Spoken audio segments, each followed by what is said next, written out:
الحمد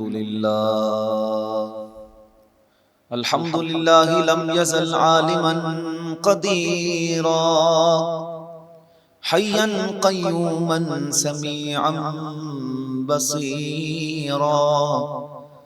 الصلاة والسلام على ما أرسله بالحق بشيرا ونذيرا وداعيا إلى الله بإذنه وسراجا منيرا. وعلى آله وأصحابه وأهل بيته وعلماء ملته وأولياء أمته كثيرا كثيرا. أما بعد فأعوذ بالله من الشيطان الرجيم. بسم الله الرحمن الرحيم. إنما يريد الله ليذهب عنكم الرجس أهل البيت ويطهركم تطهيرا. صدق الله ومولانا العلي العظيم وبلغنا رسوله النبي الكريم الأمين الرؤوف الرحيم. قال الله تبارك وتعالى في شان حبيبه إن الله وملائكته يصلون على النبي يا أيها الذين آمنوا صلوا عليه وسلموا تسليما. اللهم صل على سيدنا ومولانا محمد وآله وأصحابه وأهل بيته وعلماء ملته وأولياء أمته أجمعين. مرتضی شیر حق اشجع الاشجعین. مرتضی شیر حق اشجع الاشجعین.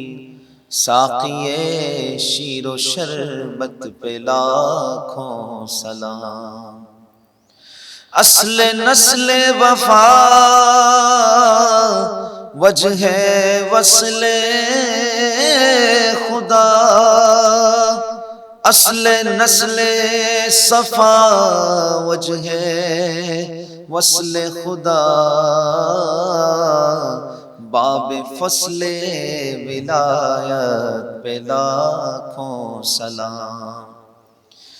شیر شمشیر زن شاہ خیبر شکن. شیر شمشیر زن شاہ خیبر شکن.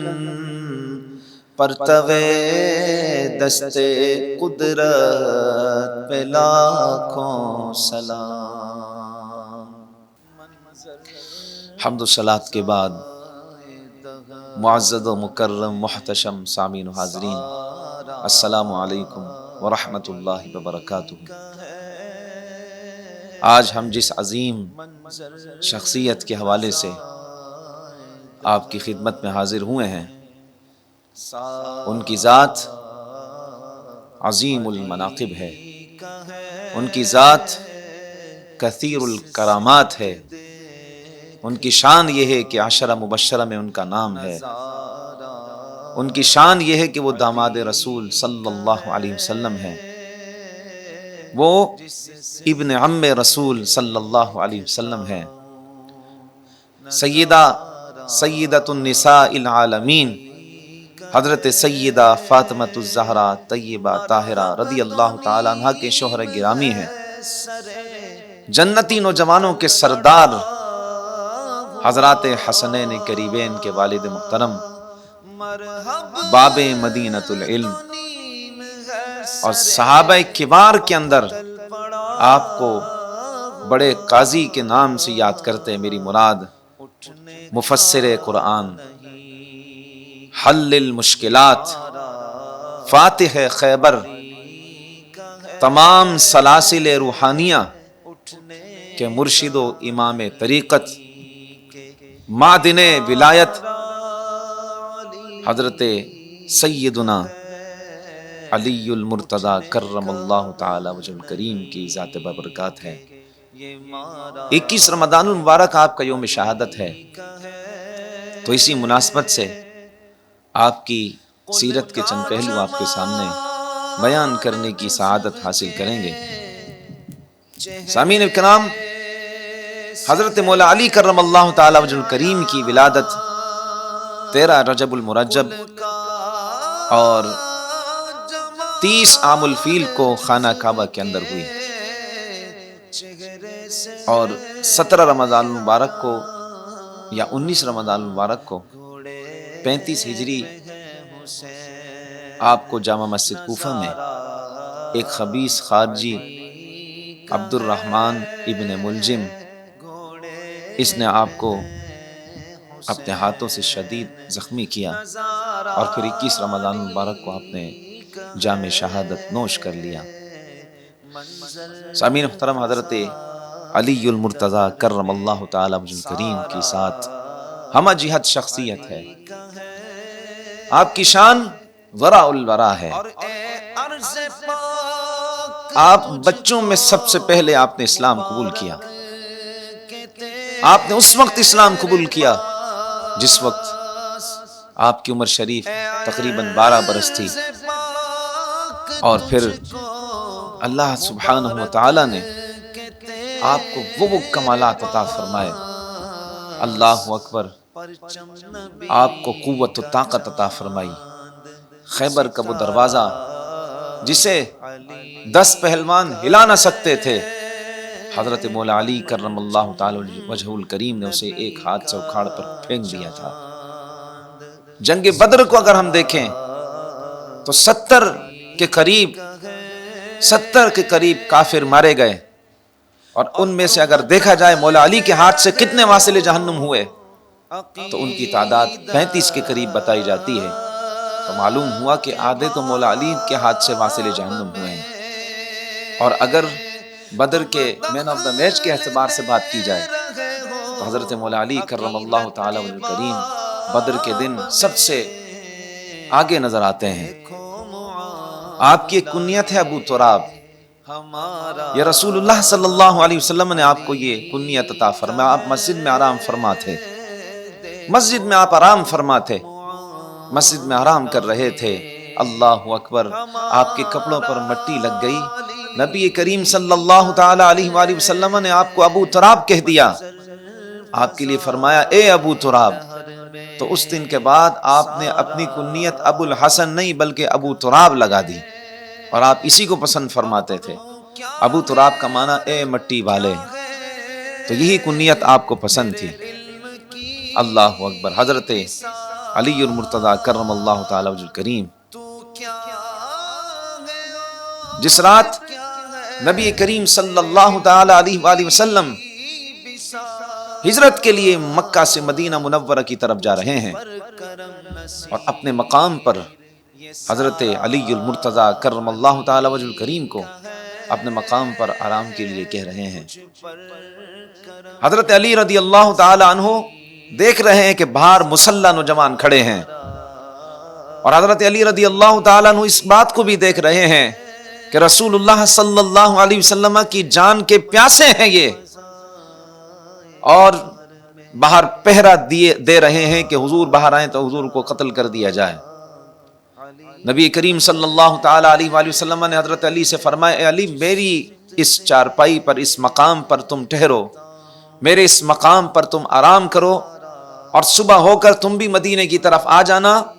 آپ اندازہ لگائیے، باہر جنہوں نے تلواریں اٹھائی ہیں رسول اللہ صلی اللہ علیہ وسلم کو قتل کرنے کے لیے، آقا علیہ الصلوۃ والسلام کو نقصان پہنچانے کے لیے، یہ وہی لوگ ہیں جن کی امانتیں خود رسول اللہ صلی اللہ علیہ وسلم کے پاس ہیں، یہ وہی لوگ ہیں جنہوں نے اپنی امانتیں خود آقا علیہ الصلوۃ والسلام کے پاس رکھی ہوئی ہیں۔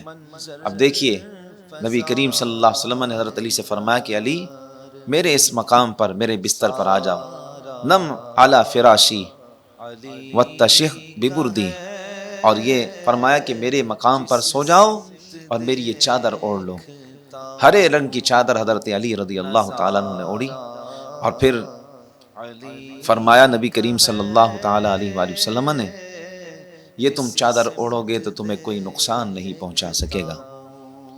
اور پھر آقا علیہ السلام نے فرمایا صبح ہو کر سب کی امانتیں لوٹا کر تم بھی مدینہ منورہ کی طرف آ جانا۔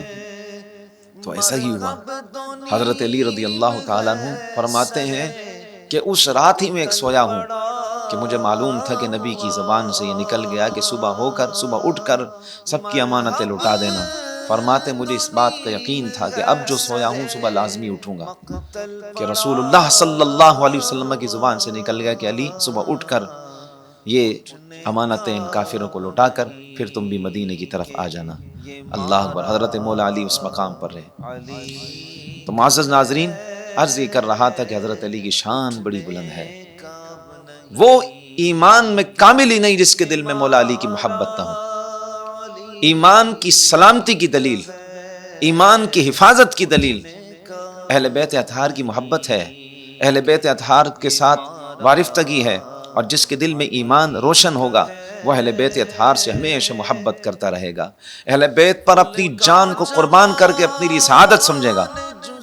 حضرت مولا علی کرم اللہ تعالی وجہ کریم، آپ دیکھیے جنگ بدر کا میں نے آپ کے سامنے ذکر کیا، اب جنگ احد میں دیکھیے، جس وقت رسول اللہ صلی اللہ تعالی علیہ وآلہ وسلم کی حفاظت کے لیے اور نبی کریم صلی اللہ تعالی علیہ وآلہ وسلم کی حفاظت کے لیے چند صحابہ کرام موجود تھے، ان میں مولا علی المرتضی کرم اللہ تعالی وجہ کریم بھی موجود تھے، اور حضرت علی رضی اللہ تعالیٰ عنہ صفوں کو چیرتے ہوئے رسول اللہ صلی اللہ علیہ وسلم کے پاس پہنچے، اس لیے کہ آقا دو جہاں صلی اللہ علیہ وسلم پر یکبارگی حملہ ہو رہا تھا، اور نبی کریم صلی اللہ علیہ وسلم کو چاروں طرف سے گھیرا ہوا تھا۔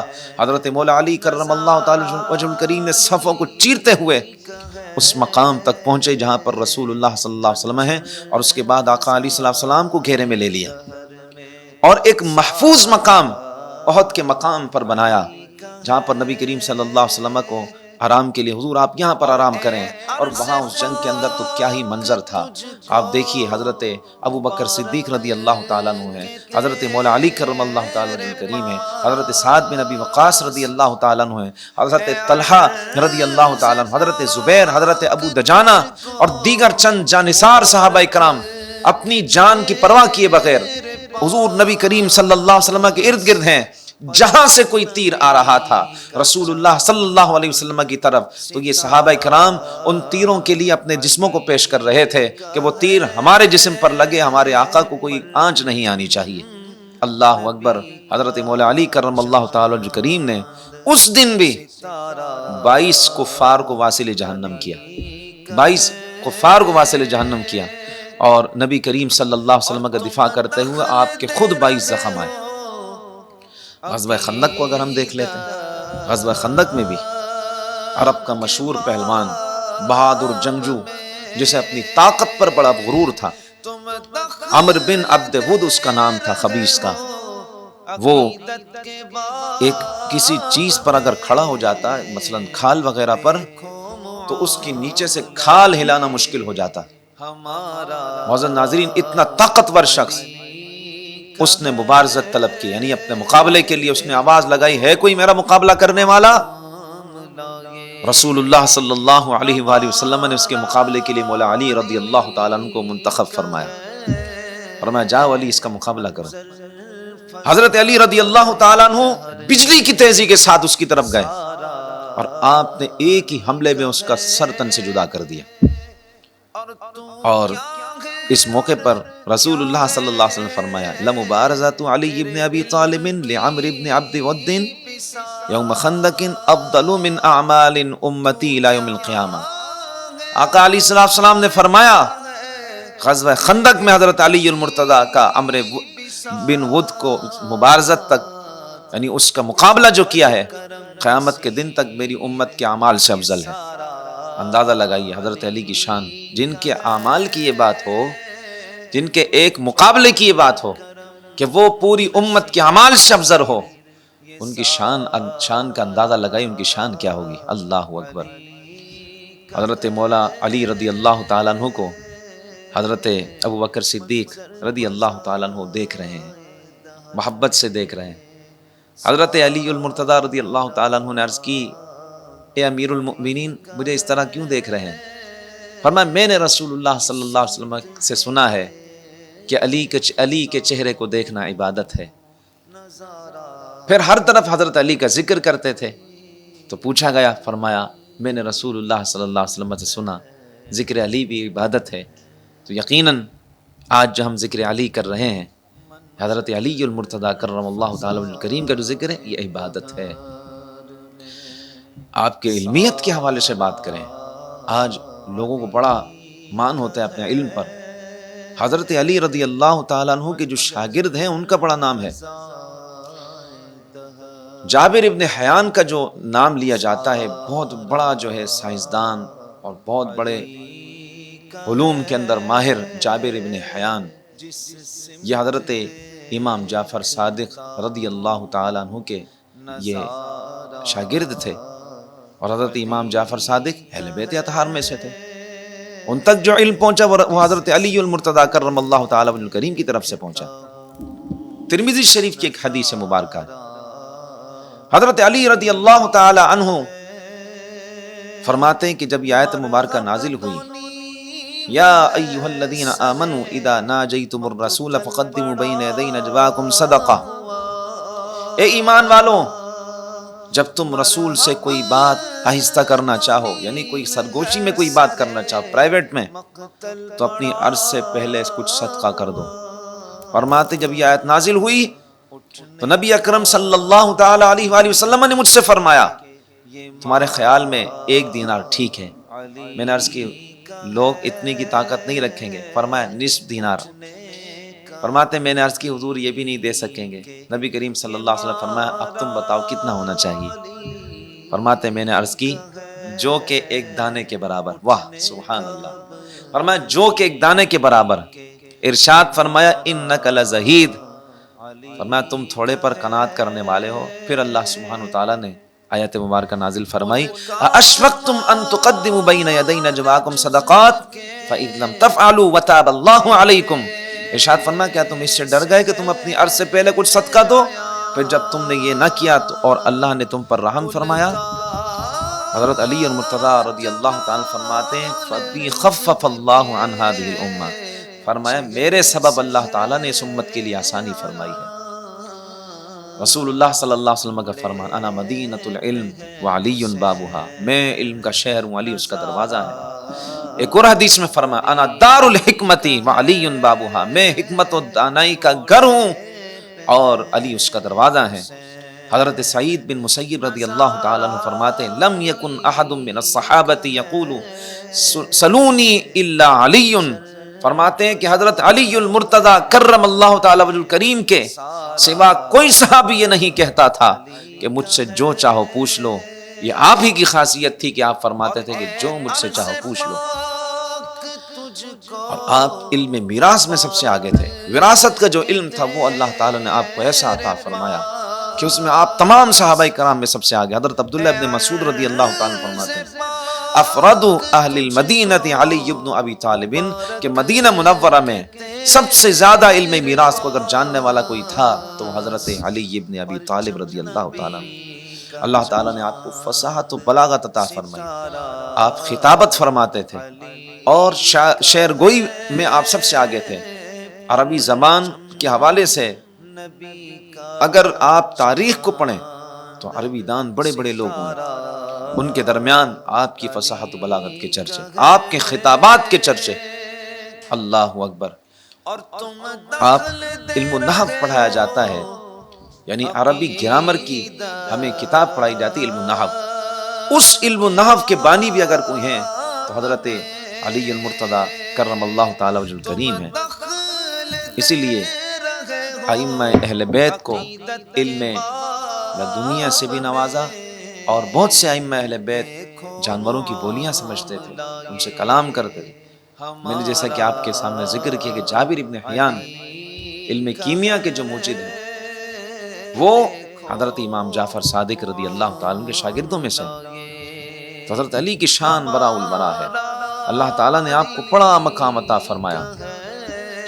نبی کریم صلی اللہ تعالی علیہ وآلہ وسلم نے حضرت علی کرم اللہ تعالی وجہ کریم کو یمن کا قاضی بنا کر بھیجا، تو آپ نے حضور علیہ السلام کی بارگاہ میں عرض کی، یا رسول اللہ صلی اللہ علیہ وسلم مجھے قضاء کا کوئی تجربہ نہیں ہے، یا رسول اللہ مجھے قاضی بننے کا تجربہ نہیں، میری عمر بھی کم ہے۔